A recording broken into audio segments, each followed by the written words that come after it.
moi, frère. Lorsque je suis allé chez vous, ce n'est pas avec une supériorité de langage ou de sagesse que je suis allé vous annoncer le témoignage de Dieu, car je n'ai pas eu la pensée de savoir parmi vous autre chose que Jésus-Christ et Jésus-Christ crucifié. Moi-même j'étais auprès de vous dans un état de faiblesse, de crainte et de grand tremblement, et ma parole et ma prédication ne reposaient pas sur les discours persuasifs de la sagesse, mais sur une démonstration d'esprit et de puissance, afin que votre foi soit fondée non sur la sagesse des hommes, mais sur la puissance de Dieu. Cependant, c'est une sagesse que nous prêchons parmi les parfaits, sagesse qui n'est pas de ce siècle ni des chefs de ce siècle qui vont être réduits à l'impuissance. Nous prêchons la sagesse de Dieu mystérieuse et cachée que Dieu avant les siècles avait prédestinée pour notre gloire. Sagesse qu'aucun des chefs de ce siècle n'a connue. Car s'il l'avait connu, il n'aurait pas crucifié le Seigneur de gloire. Mais comme il est écrit, ce sont des choses que l'œil n'a point vues, que l'oreille n'a point entendues, et qui ne sont point montées au cœur de l'homme, des choses que Dieu a préparées pour ceux qu'il aime. Dieu nous les a révélées par l'Esprit, car l'Esprit sont de tout, même les profondeurs de Dieu.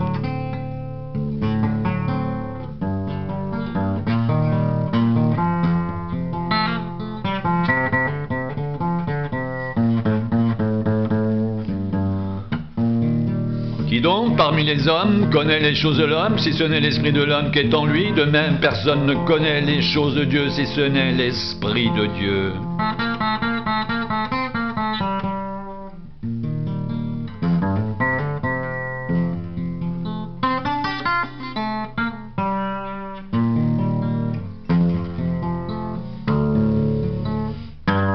Or, nous n'avons pas reçu l'esprit du monde, mais l'esprit qui vient de Dieu, afin que nous connaissions les choses que Dieu nous a données par sa grâce. Et nous en parlons non avec des discours persuasifs qu'enseigne la sagesse humaine, mais avec ceux qu'enseigne l'esprit, employant un langage spirituel pour les choses spirituelles.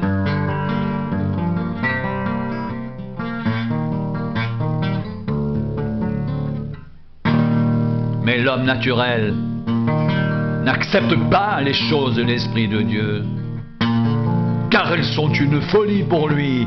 Il ne peut les connaître, parce que c'est spirituellement qu'on en juge. L'homme spirituel, au contraire, juge de tout, et il n'est lui-même jugé par personne. Car qui a connu la pensée du Seigneur pour l'instruire?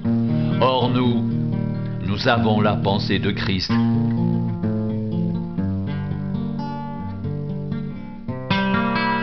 Qui a connu la pensée du Seigneur pour l'instruire? Or nous avons la pensée de Christ. Or nous avons la pensée de Christ. Nous n'avons pas reçu l'esprit du monde, mais l'esprit qui vient de Dieu, afin que nous connaissions les choses que Dieu nous a données par sa grâce. Et nous en parlons non avec des discours qu'enseigne la sagesse humaine, mais avec ceux qu'enseigne l'esprit, employant un langage spirituel pour les choses spirituelles. Mais l'homme naturel n'accepte pas les choses de l'Esprit de Dieu, car elles sont une folie pour lui. Il ne peut les connaître, parce que c'est spirituellement qu'on en juge. L'homme spirituel, au contraire, juge de tout, et il n'est lui-même jugé par personne. Car qui a connu la pensée du Seigneur pour l'instruire? Or nous avons la pensée de Christ.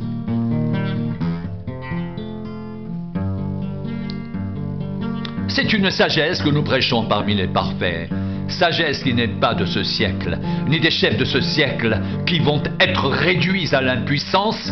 Nous prêchons la sagesse de Dieu mystérieuse et cachée, que Dieu, avant les siècles, avait prédestinée pour notre gloire. Sagesse qu'aucun des chefs de ce siècle n'a connue, car s'il l'avait connue, il n'aurait pas crucifié le Seigneur de gloire.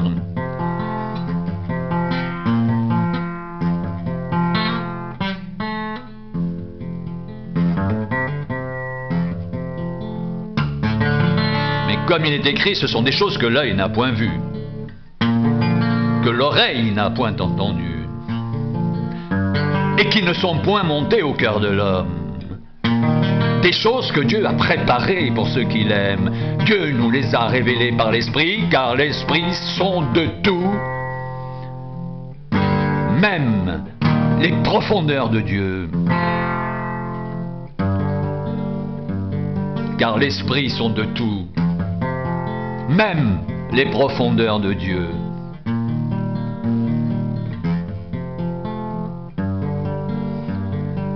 Qui donc parmi les hommes connaît les choses de l'homme, si ce n'est l'esprit de l'homme qui est en lui? De même, personne ne connaît les choses de Dieu, si ce n'est l'esprit de Dieu.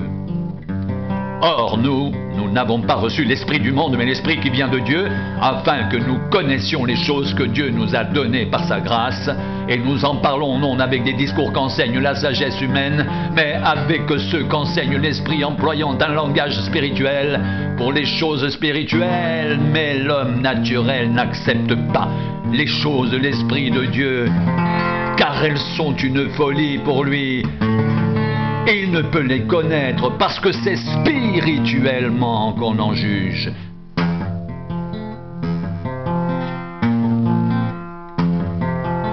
L'homme spirituel, au contraire, juge de tout, et il n'est lui-même jugé par personne, car qui a connu la pensée du Seigneur pour l'instruire?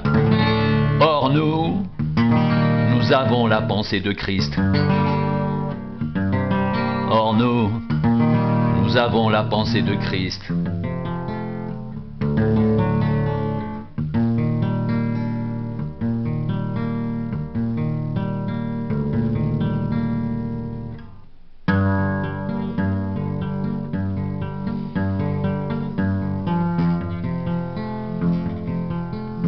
Ce sont des choses que l'œil n'a point vues,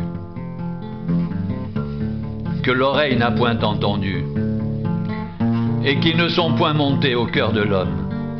Des choses que Dieu a préparées pour ceux qui l'aiment. Dieu nous les a révélées par l'Esprit, car l'Esprit sont de tout, même les profondeurs de Dieu. Qui donc parmi les hommes connaît les choses de l'homme, si ce n'est l'Esprit de l'homme qui est en lui? De même, personne ne connaît les choses de Dieu, si ce n'est l'Esprit de Dieu. Or, nous n'avons pas reçu l'Esprit du monde, mais l'Esprit qui vient de Dieu, afin que nous connaissions les choses que Dieu nous a données par sa grâce, et nous en parlons non avec des discours qu'enseigne la sagesse humaine, mais avec ceux qu'enseigne l'Esprit, employant un langage spirituel pour les choses spirituelles. Mais l'homme naturel n'accepte pas les choses de Dieu, car elles sont une folie pour lui, il ne peut les connaître, parce que c'est spirituellement qu'on en juge. L'homme spirituel, au contraire, juge de tout, et il n'est lui-même jugé par personne, car qui a connu la pensée du Seigneur pour l'instruire?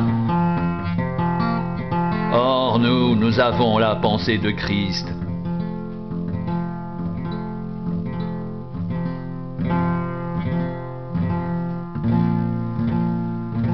Qui a connu la pensée du Seigneur pour l'instruire?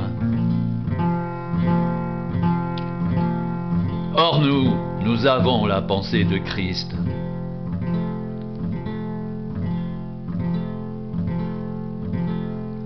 Nous n'avons pas reçu l'Esprit du monde, mais l'Esprit qui vient de Dieu, afin que nous connaissions les choses que Dieu nous a données par sa grâce.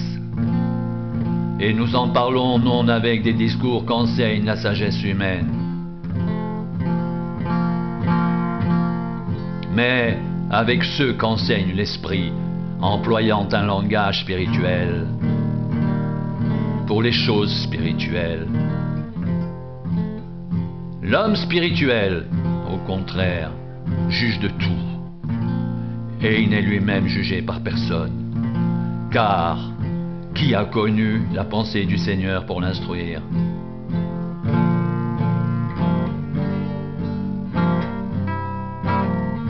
Or nous avons la pensée de Christ. Or nous avons la pensée de Christ.